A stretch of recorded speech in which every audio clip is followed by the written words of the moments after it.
Hello everyone, my name is Sharika Davis and I'm going to review the electronics industry for Porter's strategy.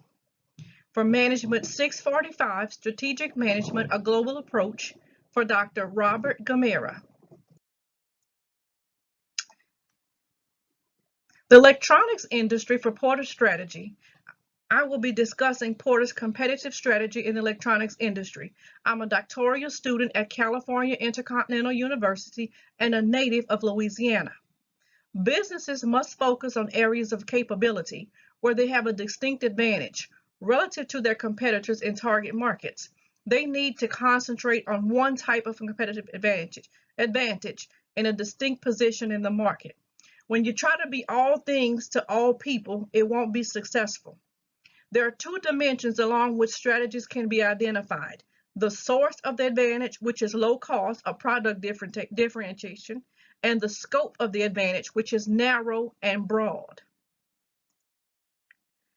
There are Porter's four competitive strategies in the electronics industry. Today, I'll discuss briefly with you a little bit about the strategies in comparison to Apple, HP, Dell, and Samsung.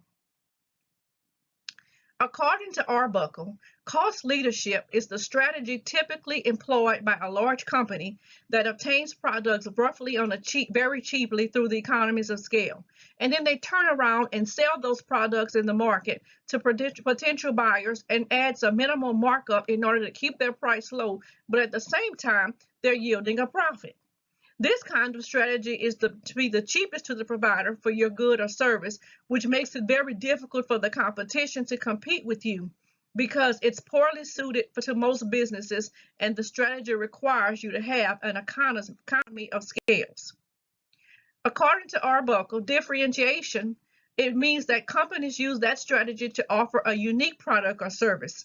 By having unique offerings, it gives you an advantage because you're offering something slightly different to what your competition cannot offer. It is an advantage to offer unique products and services because you insist heavily on research and development, which is something that a small business usually cannot afford. When talking about cost focus, the low cost focus strategy is similar to the cost leadership strategy, except it focuses on the niche of the market. Instead of marketing the product for the entire population, it's marketed to a segment. And the aim of that strategy is then to be the cheapest provider in that segment. For example, electronics might store electronics.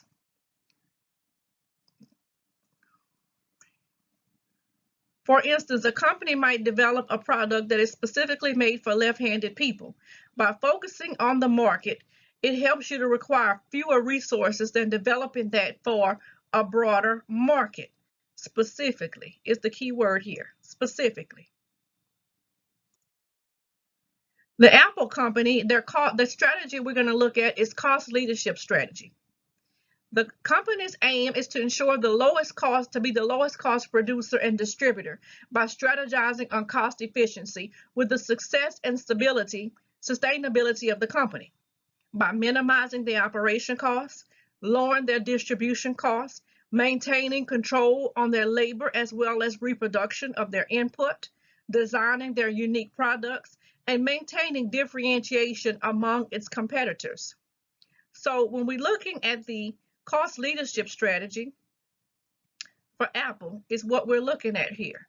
The cost leadership strategy for the Apple company. And when we think of Apple, we think of the iPads, the iPhones, which is the Mac computers. Those are some of the most popular products that Apple has invented as of today. Now we're going to look at Samsung in regards to the differentiation strategy. When we're looking at the differentiation strategy for Samsung, Samsung has a very diverse product line, anywhere from tablets to computers to telephones. Now even appliances are becoming very prevalent within the US. They spend more money on advertising and products than its competitors, which is great because they can try to diversify themselves and tap into more of the market share than its competitors because they have more buying power. They're more diverse in the business with chips, displays, and other technology. Samsung primarily is an international company, So a lot of its products are made in China, which China, they have a lot of really efficient technology, and they can actually make products at a much faster pace than we can here in the United States. It pays dividends, allowing the competition on price, and they can increase their features. They have the cutting edge products with the highest margins, and their current products is targeted to niche markets as well. When we look at Dell in regards to the cost focus strategy, it uses cost efficient structures and measures just as some of the other companies have as well. However, Dell, they use structures to protect their markets from the competitors. They have inward focuses. They increase the market share by transforming the lowest cost producer to the lowest cost of supplies.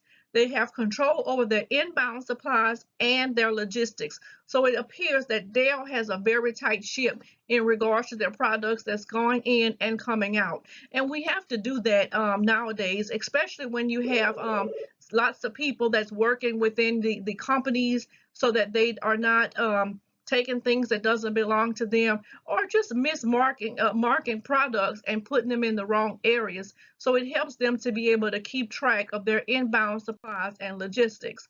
Now, when we look at the HP company in regards to the differentiation focus strategy, HP has very straightforward objectives with independent divisions to encourage accountability and innovation, very similar to Dell and some of the other companies that we just previously discussed.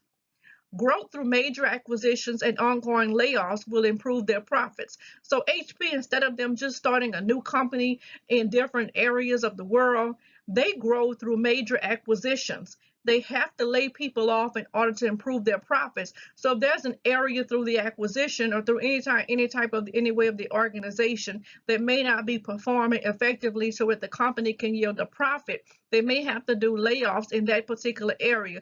So that tells me that management is always monitoring what's going on with the company in regards to products and services to profits. They have good operational performance and profits, and they align their business performance with the culture of the company. That's what HP does in regards to differentiation focus strategy. After reviewing the strategies of these companies, I do feel that Porter's methods were useful for analyzing the electronics industry, because although the products are very similar in nature, they do exhibit some differences as well. Therefore, there has been no company has ever come to actually produce products or services that can get all the same customers, or just all the customers to actually just buy their product. Because we as consumers have different needs and desires and wants, that we can afford different things and have minimal in our budget. It depends on what our needs are at that particular time to determine which product that may need to satisfy our goals and objectives at that particular area of our life. At this time, I would like to thank you all, my audience, for listening to my presentation on Porter's strategy in the electronics industry. Thank you and have a great day.